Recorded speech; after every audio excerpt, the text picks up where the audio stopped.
자, 오늘은 신청곡이었습니다. 146쪽부터 151쪽까지고, 조선의 통치체제에 대해서 오늘 배워보겠습니다.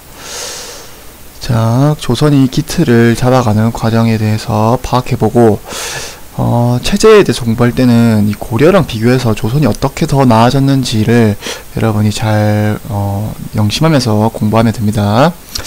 그 다음 핵심 키워드는 뭐, 이런 인물들, 그리고 이런 이야기들이 되겠습니다. 일단 통치체제를 마련해가는 과정에 대해서 살펴보자면, 자, 태조, 이 첫째 이성계죠. 태조 이성계. 자, 태조가 일단 나라를 건국하긴 했지만, 이 조선의 통치체제를 마련하는 사람은 이 정도전입니다. 정도전. 이 정도전이라는 인물이 가졌던 생각은, 국왕이 모든 것을, 다 맡겨둔, 국왕의 권한이 크다면, 그거는, 국왕의 개인에 따라서 나라가 엄청 성장할 수도 있고 또 망할 수도 있겠죠. 그러니까 이 정도전이라는 인물 생각은 국왕에게 모든 게 다 가서는 안 된다는 겁니다. 이 국왕을 적당히 견제할 수 있는 이 신하들, 재상들 중심의 정치로 이루어져야 된다라고 해서 이 정도전의 생각은 재상 중심 정치를 꿈꾸게 되는데, 자, 근데 이제 이런 걸 마음에 안 들어하는 사람이 이제 이방원이라는 인물이었습니다. 태조의 5번째 아들, 이성계의 5번째 아들이었고, 이 이방원이라는 인물이 이 왕자의 난이라는 난으로 정도전을 제거하고 이후에 이제 조선의 3대 왕으로 왕위를 계승하게 됩니다. 자, 정도전이 왕위 계승한 뒤로 이제 이방원 국왕 중심 정치체제, 왕이 모든 것을 권한을 좌지우지할 수 있는 그런 체제로 만들어가게 됩니다. 자, 그래서 우리가 재상 중심 체제, 국왕 중심 체제 뒤에도 계속 나옵니다. 세종도 재상, 세조는 국왕, 성종도 재상 역할. 자, 이게 무슨 차이가 있냐? 이걸 보자면, 자, 이게 조선의 어떤 정치 기구인데, 이 의정부라는 기구에 대해서 우리가 주목을 해야 됩니다. 이 의정부라는 기구는 이제 재상들이 모여서 정책을 심의하고, 논의하고 이제 결정하는 기구인데, 이 국왕 중심 체제로 할 때는 이 의정부의 힘을 약화시킵니다. 그래서 이 재상들이 모여서 의논하는 곳을 거치지 않고 이 밑에서 진짜 실무를 보고 있는 이 육조가 직접 왕에게 보고를 하도록 만드는 게 국왕 중심 정치고요. 반대로 이제 재상의 역할을 강조할 때는 이 육조가 먼저 이 의정부에 보고를 하고요. 의정부에서 재상들끼리 논의를 해서 다시 왕한테 보고를 하는, 이게 재상 중심 정치. 이 두 개의 차이는 의정부를 거치느냐 안 거치느냐의 차이입니다. 자, 그 다음에 이제 태종 때 항상 또 시험에 자주 나오는 게 호패법이라는 건데, 호패법, 호패가 뭐냐? 우리 드라마 자주 보다 보면 본 친구도 있을 텐데, 이거는 이제 지금으로 치면 주민등록증입니다. 이제 사람들한테 이걸 하나씩 주고, 이제 여기에 이름이나 뭐 출생연도 뭐 이런 것들 다 들어있는 기본적인 호패, 이게 호패고, 이걸 만드는 이유는 뭐냐면 이제 모든 사람들한테 이 호패를 주면 이 사람들의 인구가 어느 정도 되는지, 또 이 사람이 몇 년생이니까 나이가 어떻게 되고, 뭐 군대는 언제 가야 되고, 이런 것도 다 알 수 있겠죠. 그러니까 이제 사람들을 잘 파악하기 위해서 만드는 게 이 호패법입니다. 자, 이제 뒤를 이으면 태종의 아들이죠. 세종. 우리 역사상 아마 가장 많이 들어본 왕이 아닌가. 이 세종은 유교 정치를 다시 강조하면서 국왕의 국왕 중심에서 다시 재상의 역할을 부각시켜 줍니다. 아까 그 의정부의 역할을 강조하고요. 그 다음에 이제 집현전이라는 걸 설치해서 우리 훈민정음이라는 걸 만드는 곳이죠. 여기는 원래 학문 연구기관입니다. 그 다음에 이제 경연이라는 것을 시행하는데, 이 경연이 뭐냐면 왕과 신하들이 서로 공부를 하면서, 옛날 유교 경전들 있죠. 이런 걸 공부하면서 이제 토론을 하는 겁니다. 이 왕은 뭐 예전에 이 책에 나오는 이 왕은 이런 정책을 했는데 이런 건 어떻게 생각하느냐 라고 하면서 서로 토론을 하는 기관이고, 이렇게 하면서 이제 신하들의 의견도 많이 들을 수 있겠죠. 그러니까 그만큼 국왕 중심 체제에서 벗어나는 겁니다. 신하들의 역할을 강조해 주는 게 이 경연이라는 겁니다. 자, 그 다음에 이제 세종 때 여진을 정벌하게 되는데, 우리 고려 때도 많이 나왔죠. 여진 정벌. 이 사군 육진을 설치하는데, 자, 이거 지도까지 여러분 기억해야 됩니다. 사군이 이쪽, 육진이 이쪽이고, 현재의 국경까지 최초로 이제 이어지게 되는 이게 사군 육진입니다. 세종 때입니다. 그 다음에 이제 일본의 쓰시마섬. 우리 고려말 때부터 항상 왜구의 문제가 우리를 굉장히 괴롭혔는데, 이때까지도 왜구가 여전히 출몰하고 있었습니다. 그래서 이 왜구의 본거지였던 이 쓰시마섬, 우리가 대마도라고 많이 부르죠. 우리나라와 일본 사이에 있는 작은 섬입니다. 여기를 정벌함으로써 더 이상 왜구가 우리를 공격하지 못하게. 자, 그 다음에 이제 세종의 뒤를 잇는 세조.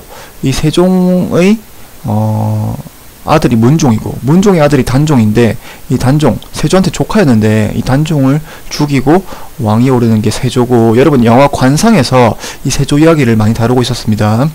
세조는 다시 국왕 중심 정치 체제로 돌아갑니다. 그래서 이 집현전 폐지하고요, 그 다음에 경연 폐지하고요, 의정부 역할 축소하면서 국왕의 권한을 굉장히 강화시켜가는 곳이고요. 자, 그 다음에 이제 성종 때가 되면 다시 또 재상의 역할을 부각시킵니다.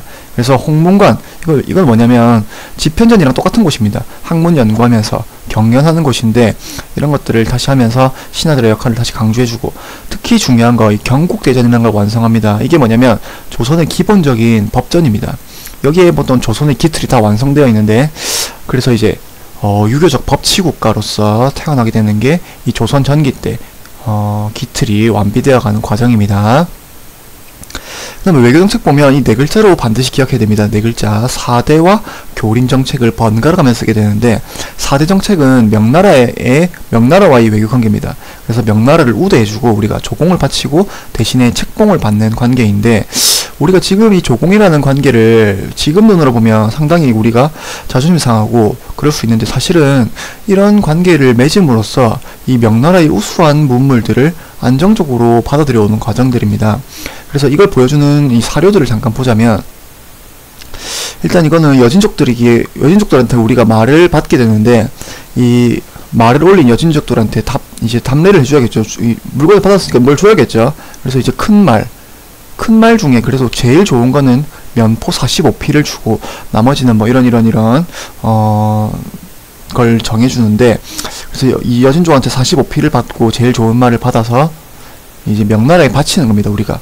근데 명나라에 바치는데 이 명나라가 얼마나 쳐줄지를 우리가 정하는 겁니다. 우리가 정합니다. 그래서 의정부에서 이 무역하여 바꿀 말값을 정하는데, 제일 좋은 큰 말 중에 제일 좋은 거는 500피를 받자라고 정합니다, 우리나라에서. 아까 보면 여진족한테 우리가 45피를 사왔죠. 근데 명나라에 500피를 파는 겁니다. 그래서 이 500필에 우리가 말을 갖다 주면 명나라에서도 이 자신의 어떤 이 대국으로서 조선이 인정해 주는 거죠, 명나라를. 그러니까 명나라도 이 대국으로서의 어떤 면모를 보여줘야 되는 겁니다. 그러니까 너희가 뭐 말을 바치는 대신에 면포를 쟤들한테 500필을 줘라 라고 해서, 사실은 우리가 엄청난 어떤 10배 이상의 어떤 이 이득을 남기는 게 이 조공무역이고요. 자, 그러니까 이 명나라한테 사실 엄청 손해죠. 왜냐면 여진족한테 바로 사오면 엄청 좋은데, 이 조선을 거쳐 사오다 보니까 돈이 엄청나게 많이 들죠. 그래서 명나라 사신으로 갔던 남재란 사람이 이제 와서 이 우리나라 왕한테 말하는데, 명나라 황제가 막 명령하는데, 너희 나라 사신이 많이 오니까 비용도 많이 들고 너희 얼마나 힘들겠냐, 3년에 한 번만 오라, 이렇게. 사실 속뜻은 뭐겠습니까? 너희가 오니까 너무 돈이 많이 든다, 가끔 좀 온나 가끔 온나, 이런 거죠. 우리나라 답장. 자, 3년에 한 차례씩 오라고 하셨는데, 저희가 생각해보니까 저희 나라는 안 멀고 또 3년에 한 번 조공하면 우리가 너무 신화된 마음에 너무 괴롭다. 다시 예전처럼 1년에 3번 찾아뵙겠습니다, 선물도 가까이 싸들고. 그럼 선물 가져가면 또 명나라 뭐 해야 되겠습니까? 자기 또 선물 내줘야죠. 자, 그래서 사실 우리나라도 좀 양심 없다고 해야 되나? 이런 게 사실, 그래서 단지 뭐 우리가 명나라의 따까리로 지내는 게 아니라 이렇게 좀 적당히 대우도 해주고, 또 그런 명나라도 우리한테 또 선진문물을 또 내려줍니다. 이런 것들을 서로 주고받는 관계가 4대 관계라는 것이고, 그 다음에 교린, 친구로 지내는 관계. 이거는 일본과 여진, 사실 친구라기보다는 우리가 여기보다는 더 상위에 있는 개념인데, 이제 말 안 들으면 가서 때리기도 하고요. 우리 일본한테는 쓰시마섬 정벌하기도 했고, 여진한테는 사군육진 설치하기도 했었죠. 그 다음에 평소에는 또 무역을 열어가지고 얘네들이 우리나라에서 필요한 물건을 가져갈 수 있도록, 서로 교류를 할 수 있도록 회유책도 펼칩니다. 그래서 뭐 이런 것들, 여진족과는 강경책과 회유책 역시, 일본과도 역시 강경책, 회유책 서로 왔다 갔다 하면서 명나라에게는 우리가 사대를 해주면서 선진부물들을 많이 받아들여 옵니다. 그 다음에 중앙정치제도인데 반드시 여러분 111쪽에 있는 고려와 비교해서 어떤 점이 더 좋아졌는지를 공부해야 됩니다. 그래서 의정부라는 거 아까 선생님이 이 정승들, 재상들의 합의기구라고 했죠. 이거는 고려의 도병마사와 유사합니다. 그 다음에 승정원, 여기는 이제 왕의 비서 역할하는 곳입니다. 왕이 뭘 명하면 들고 나가서 신하들한테 알리고, 신하들이 또 뭐 상소문을 올리면 승정원이 받아서 또 왕한테 올리고, 이런 고려의 중추원과 비슷한 역할을 했다라는 거. 의금부는 이제 국왕이 열받아서 누구 잡아온나 하면 잡아오는 곳입니다. 의금부는. 그 다음에 삼사라는 곳 굉장히 중요합니다. 시험이 많이 나옵니다. 사헌부, 관리 비리감찰하는 곳이고요. 사관원은 왕한테 왕이 뭐 정책을 할 때 잘못했다 지적하는 곳입니다. 사실 거의 목숨을 내놓고 해야 되는 곳이죠. 자, 그 다음에 홍문관은 아까 우리 경련 왕과 이제 정책 토론, 학문 토론하면서 신하들의 의견을 듣는 곳입니다. 그래서 이 세 곳을 삼사라고 이제 묶어서 부릅니다. 삼사. 그래서 조선의 삼사는 이제 언론기관입니다. 신하들의 의견을 받아들이는 기관. 근데 우리 고려의 삼사 무슨 기구였습니까? 여러분 찾아보면 됩니다. 111쪽. 선생님이 이거 시험에 내겠습니다. 조선의 삼사와 고려의 삼사, 이름은 같지만 하는 역할 굉장히 많이 다릅니다. 시험에 냅니다. 그 다음에 성균관은 최고 교육기관. 역시 이거 드라마에 나온 적 있습니다. 성균관 스캔들이라는 드라마. 자, 그 다음에 조선의 지방행정제도 8도라고 합니다. 8도. 8도라고 지금과 거의 비슷하죠, 이제. 고려는 5도 양계였습니다. 역시 고려랑 비교하면서 공부해 볼 것이고, 8도에는 이 8도의 대장은 관찰서라는 것이 파견됩니다. 그 다음에 이제 고려랑 달라진 점은 모든 군현의 지방관을 파견했다는 것. 그래서 고려는 이 일부에만 지방관을 파견해서 일부에만 파견한 곳을 주현이라 불렀고, 이제 파견되지 않은 곳도 많았죠. 그건 속현이라 불렀는데, 조선은 모든 군현의 지방관을 파견했다는 것. 그래서 고려에 비해서 중앙에서 통제하는 중앙 집권 체제가 훨씬 강화되었다라는 점, 이거 서술형 시험에 냅니다. 고려랑 비교했을 때 달라진 점. 자, 그 다음에 수령 밑에는 이제 그 지방 출신의 향리라는 것이 존재하는데, 이거 여러분 뭐 드라마나 이런 거 보면 이방, 뭐 이제 수령 밑에서 이방이라는 애들 있죠. 그래서 걔네들이 다 향리입니다. 얘네들은 다 그 지방 출신이고, 이 수령이 내려오면 이제 얘들이 도와주는 겁니다. 수령은 우리 지역에 처음 와보니까 잘 모르죠. 그러니까 이제 향리들이 가서 도와주는 겁니다. 근데 이것도 역시 고려에 비해서 권한이 매우 축소되었고, 수령을 보조하는 역할로만 이제 행동을 하게 되는 것이고, 유향소라는 곳이 또 지방에 있는데, 이거는 고려에는 없었고 조선에 처음 나타난 겁니다. 이거는 그 지방 양반들이 이제 구성되어 가지고 양반들끼리 이제 의논을 하면서 이 수령과 향리의 비리 같은 것을 감시해서 서울에 있는 이제 우리 지방의 양반, 이 지방 양반인데 과거에 합격해서 서울에 관리로 간 사람들이겠죠. 이제 서로 연락을 하면서 우리 새로 내려온 수령이 좀 별로다, 이런 것들 서로 연락을 주고받는 게 유향소입니다. 그 다음에 이제 백성들이 유교 윤리 교육 같은 거 담당합니다. 그래서 뭐 어른을 모셔야 된다, 뭐 장류 유서 같은 거, 그 다음에 뭐 남녀는 유별한 것이다, 이런 것들 교육하는 곳이 유향소입니다.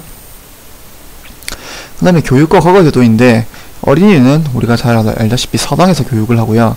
그 다음에 좀 크면 이제 향교나 지방에서는 향교, 아니면 서울에서는 사부학당이라는 곳이 있습니다. 여기서 이제 공부를 해서 과거 시험을 치겠죠. 과거 시험을 쳐서 이 고려는 조선에는 과거가 이제 두 개 있습니다. 속과와 대과가 있는데, 속과를 합격하면 이제 성균관에 입학할 수 있습니다. 성균관에 입학해서 이제 대과를 준비해서 대과에 합격해야지만 관리로 발령받을 수 있는데, 고려랑 다른 점은 뭐냐면 고려에는 무과가 없었고요. 승과가 있었습니다. 승과. 근데 이제 승과가 없어지고 조선은 정책적으로 불교를 천시합니다. 그래서 승과가 없어지고 대신에 무과를 이제 생겨서 무인들을 뽑게 된다는 점. 그 다음에 음서를 축소시켰습니다. 고려에 비해서. 그래서 이 조선은 고려보다 훨씬 더 개인의 능력을 중요시했다라는 거. 이게 과거 시험을 통해야지만 이제 거의 좀 대우도 해주고 고위 관리로 올라갈 수도 있고, 그래서 이 고려가 어떤 집안의 어떤 혈통이 그나마 강조되었던 데 비해서 이 조선이라는 사회는 개인의 능력에 더 훨씬 더 강조되었다라는 점. 이게 교과서 150쪽에 나와 있는데 제일 밑에 줄에 있습니다. 교과서 150쪽. 그래서 교과서 110쪽에 보면 이제 고려라는 사회가 신라랑 비교했을 때 어떤 점이 좋아졌느냐, 신라의 골품제 사회보다 110쪽 밑에서 네 번째 줄에 보면 골품제 사회보다 개인의 능력을 중시하는 더욱 개방적인 사회로 나아갈 수 있었다. 이게 고려가 과거를 처음 시행하면서 이제 나타난 발전된 점인데, 이거 여러분 서술형 시험에 냅니다, 선생님이. 그래서 고려가 이 삼국시대에 비해서 더 발달된 점 뭐냐, 110쪽에 있는 거 쓰면 되고요. 그 다음에 조선이 또 고려에 비해서 나아진 점은 또 뭐냐, 150쪽 제일 밑에 이제 쓰면 되겠습니다. 알겠죠? 서술형 시험 오늘 2개 가르쳐줬습니다. 그 다음에 조선의 군사체제인데, 이 16살부터 60세까지 모든 양이 남자들이 군인으로 이제 갔다 오는, 지금보다 훨씬 더 괴로웠겠죠. 그 다음에 이제 이 나라를 지키기 위해서 봉수제나 역참제 설치해서 이 불이나 연기로 이제 연락을 주고받는 게 봉수제죠. 역참은 뭐냐면 이제 말을 갈아타면서 지방까지 군데군데 역참을 설치해놔서 말을 갈아타면서 최대한 빠르게 서로 전달을 해주는 체제가 역참입니다. 오늘 수업 여기까지입니다.